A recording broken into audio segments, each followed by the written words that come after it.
जब जीव को मनुष्य शरीर में जन्म लेना होता है तो प्रकृति में वर्षा के साथ आता है, प्रकृति में वर्षा के साथ आया और फसल में मूली, गाजर, गेहूं, अन्न, इनमें वो जीव प्रवेश करता है और उसे माता पिता दोनों पाते हैं। तो सप्तम धातु वीर के रूप में परिणित होता है जीव।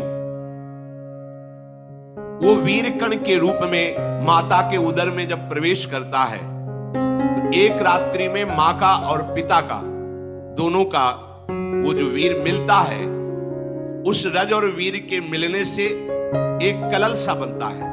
5 रात्रि व्यतीत होने के बाद एक बुदबुदा सा बनता है। 10 रात्रि व्यतीत होने के बाद एक बेर की सी आकृति होती है। फिर उसके बाद उसमें धीरे धीरे मांसपेशियां बढ़ने लगती हैं। 1 महीने में उसके सिर निकल आता है। 2 महीने में हाथ पांव अंगों का विभाग होता है। 3रे महीने में नख, रोम, अस्थि, चर्म, स्त्री पुरुष के चिन्ह प्रकट हो जाते हैं। 4 महीने में मांसादि 7 धातुएं प्रकट हो जाती है। 5वें महीने में चेतना जागृत हो जाती है। जैसे अपने चेतना, ऐसे 5वें महीने में गर्भस्थ शिशु की चेतना जागृत हो गई। जीव है पर चेतना 5 महीने बाद मां के गर्भ में जागृत। अब उसे भूख लगती है, प्यास लगती है। वहां की तापमयी जलन, पीड़ा, छोटे छोटे कीड़ों के द्वारा काटना। 6ठे मास में झिल्ली से लपटा हुआ मां की दाहिनी कोख में कीड़े की तरह तड़पता है। उस समय माता को कड़वे और खट्टे पानी की लालसा होती है, जिससे उसके अंगों में जाकर भयंकर जलन होती है। यह है भोग। वो कृमि कीड़े की तरह तड़पता है।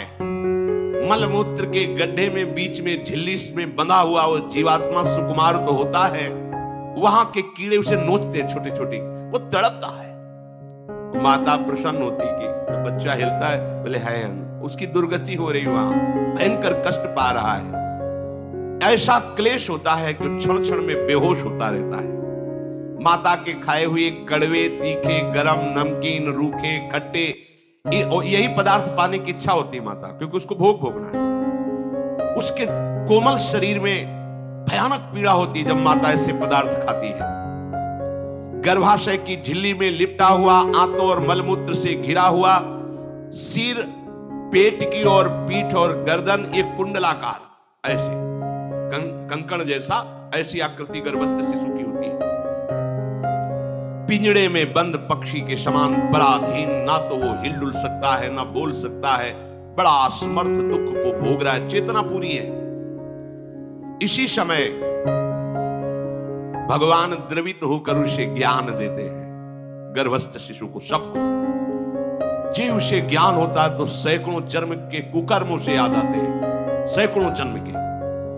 ओहो, ये मेरे कर्म का ही फल, मैंने ऐसे कर्म किए इसलिए दुख भोग रहा हूं। बेचैन हो जाता है, कैसे निपट पाऊंगा, सैकड़ों जन्म के कर्म जमा है। अब महान अशांति उसके हृदय में, उस शरीर में भयंकर पीड़ा। कुंडलाकार शरीर है, हिल भी नहीं सकता है, बस कीड़े काटते, बड़ी तड़पन, बड़ी जलन, भूख प्यास की जलन। अब एक और भयानक जलन हुई, उसे स्मरण हो जाता है कई जन्मों के, सैकड़ों जन्मों के पाप कर्मों का। 7वां महीना आरंभ हुआ कि ज्ञान का उन्मेष हो गया। अब प्रसूति वायु उसे चला रही है, तड़पता है वो। शब्द धातु में स्थूल शरीर से बंधा हुआ वो जीव भयभीत होकर के पुकारता है, अगर कोई भगवान है तो एक बार मुझे यहां से निकाल दे। वो विनय करता है भगवान से, कोई अगर भगवान है जिसने मुझे इस बंधन में डाला है, एक बार निकाल दे, यहां से जाके केवल भजन करूंगा। जीव कहता, जंतुरुवाच तस्योपशन्नमवितुम जगदिच्छयात् नाना तनोर्भुवि जलचरणारविंदम सोहम ब्रजामि शरणम रकुतो भयम में येने दृशी गतिरदर्श सतोनुरूपा। हे प्रभु, मैं बड़ा अधम हूं। ये ज्ञान भगवान की तरफ से गर्भस्थ शिशु को होता है। देखो, स्वयं वो इतना कष्ट पा रहा है, फिर जब आप गर्भ हत्या करते हैं तो आपका पाप कितना बड़ा होगा सोचो। सब माताओं से विनय है, संयम से रहो, सावधान रहो। ये हत्या ऐसी नहीं कि तुम्हारे दान पुण्य से क्षमा हो जाएगी। ये जो भ्रूण हत्या है, गर्भ हत्या है, बहुत बड़ा पाप है। आप लोग अज्ञान के कारण इसको ध्यान नहीं देते, इसे खिलवाड़ समझते हो। कितना ज्ञान है। बेटी ही मां है, बेटी ही बहन है, बेटी ही पत्नी बनती है, बेटी ही किसी के जीवन को धारण करने वाली बनती है। और आपने गर्भ में देख लिया बेटी है, तुम स्वयं मां होकर उसका साथ दे रहे हो, उसका नष्ट करने के लिए।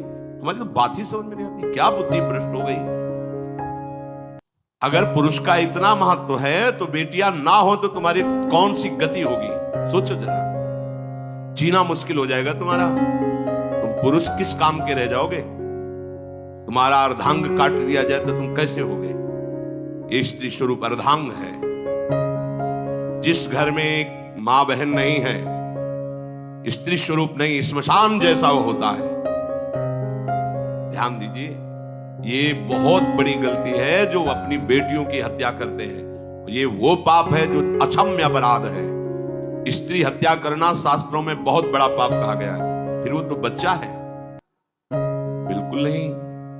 जिनसे हो गया है, श्रीमद् भागवत का सप्ताह मूल संस्कृत से सुनो और भगवान से प्रायश्चित प्रार्थना करो कि हे नाथ, भूल से गलती हो गई, दूसरा कोई उपाय नहीं। ध्यान से समझ लीजिए, तुम्हारे भ्रूण हत्या, गर्भ हत्या के पाप को नष्ट करने में एकमात्र श्रीमद् भागवत